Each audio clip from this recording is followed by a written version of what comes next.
Let me say a few things before I take your questions.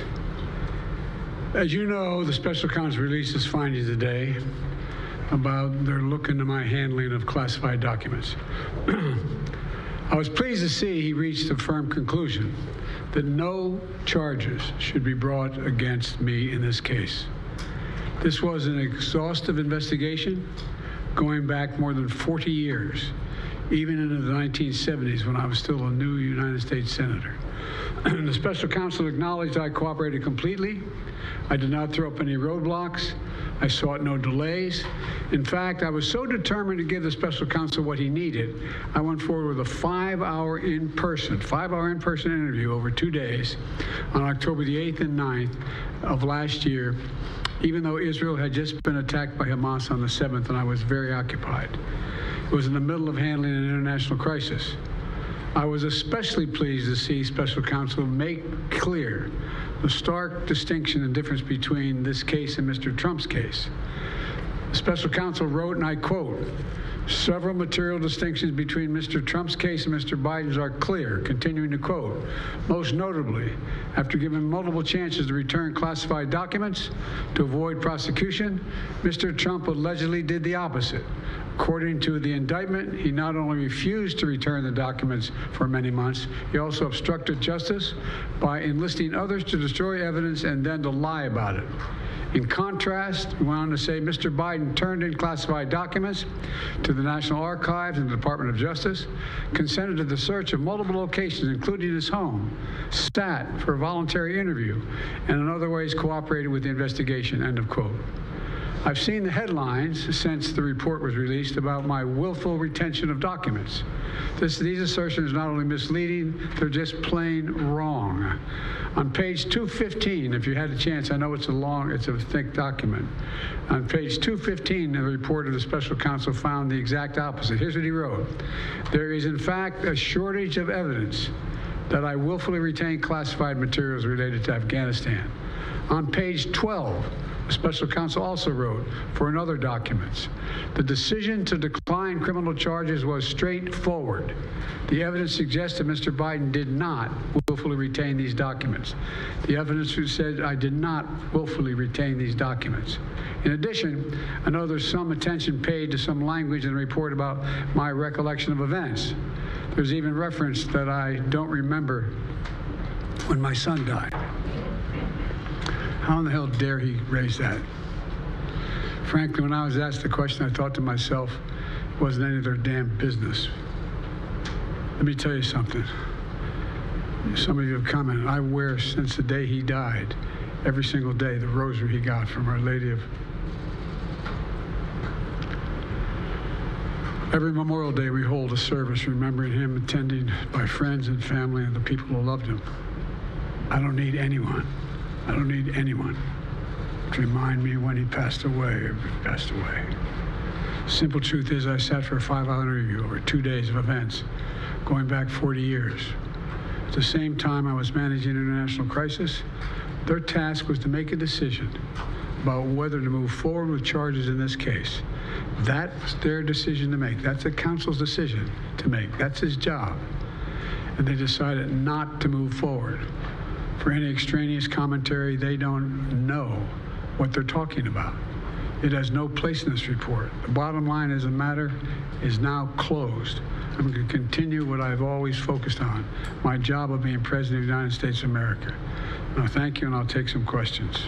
President Biden, something the special counsel said in his report is that one of the reasons you were not charged is because, in his description, you are a well-meaning elderly man with a poor memory. I'm well-meaning, I'm an elderly man, and I know what the hell I'm doing. I've been president, I put this country back on its feet. I don't need his recommendation. It's totally How bad is your memory, and can you continue as president? My memory is so bad I let you speak. That's your memory has gotten worse, Mr. President? My memory is not gotten. My memory is fine. My memory, take a look at what I've done since I become president. None of you thought I could pass any of the things I got passed. How'd that happen? You know, I guess I just forgot what was going on. Mr. President. Voters have concerns about your age. How are you going to assuage them? And do you fear that this report is only going to feel further concerns about your age? Only by some of you. Mr. President, for criminal liability today, but do you take responsibility for at least being careless with classified material? I take responsibility for not having seen exactly what my staff was doing. It goes in and points out things that appeared in my garage, things that came out of my home, things that were moved not by me, but my staff. Mr.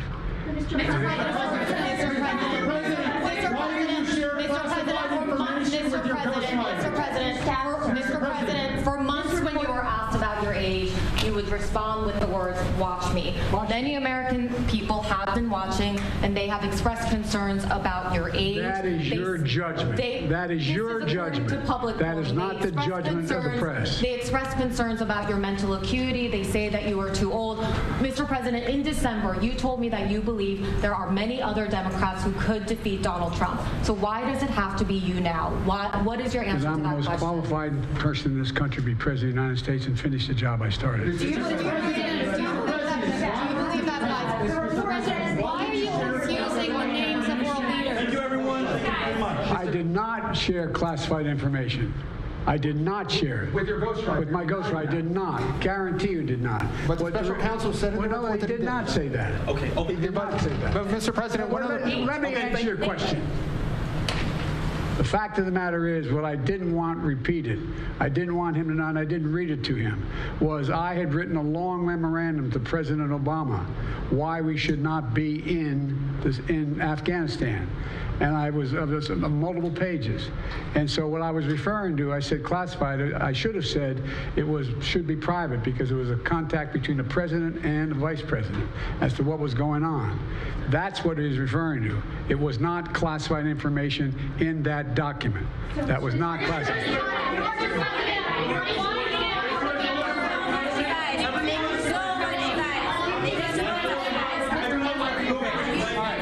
He called on me. When you look back at this incident, is there anything you would do differently now? And do you think that a special prosecutor should have been appointed in the first place in both of these cases? First of all, what I would have done is oversee the transfer of the material that was in my office, in my offices. I should have done that. If I go back, I didn't have the responsibility to that. That was my staff was supposed to do that, and they referenced that in the report. And my staff did not do it in a way that, for example, I didn't know how half the boxes got in my garage until I found out staff gathered them up, put them together, and took them to the garage in my home. And all the stuff that was in my home was in filing cabinets that were either locked or able to be locked. It was in my house. It wasn't out in Mar-a-Lago in a public place and none of it was high classified. Didn't have any of that red stuff on it. You know what I mean? Around the corners? None of that.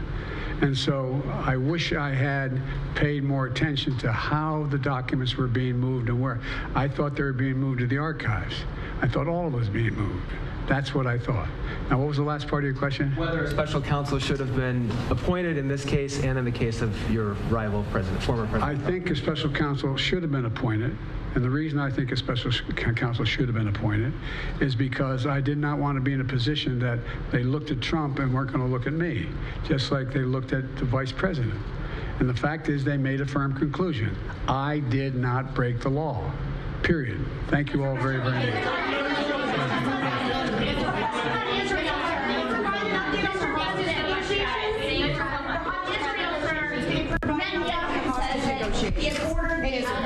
The hostage negotiation. Look.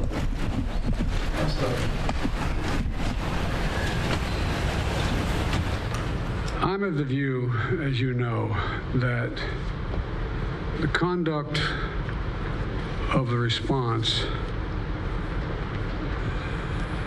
in Gaza, in the Gaza Strip, has been over the top.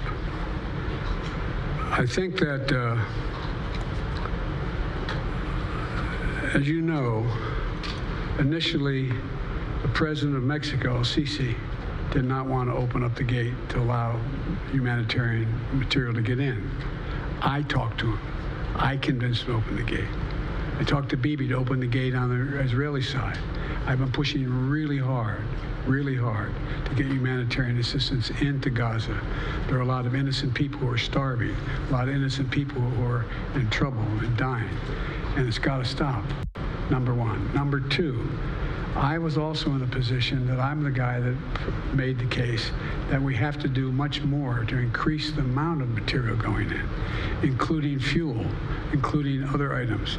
I've been on the phone with the Qataris, I've been on the phone with the Egyptians, I've been on the phone with the Saudis to get as much aid as we possibly can into Gaza. There are innocent people, innocent women and children who are also in badly in need of help. And so that's what we're pushing. And I'm pushing very hard now to deal with this hostage ceasefire because, I've been working tirelessly in this deal.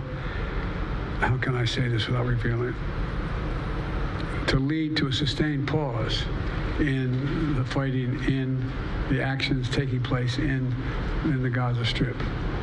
And because I think if we can get the delay for that, the initial delay, I think that we would be able to extend that so that we could increase the prospect that this fighting in Gaza changes. There's also negotiations. You may recall, in the very beginning, right before Hamas attacked, I was in contact with the Saudis and others to work out a deal where they would recognize Israel's right to exist, make them part of the Middle East, and recognize them fully in return for certain things that the United States would commit to do. And the commitment that we were proposing to do related to two items. I'm not going to go in detail, but one of them was to deal with the protection against their arch enemy to the northwest, northeast, I should say. The second one, by providing ammunition and material for them to defend themselves. Coincidentally, that's the time frame when this broke out. I have no proof what I'm about to say, but it's not unreasonable to suspect that the Hamas understood what was about to take place and wanted to break it up before it happened. Mr. President.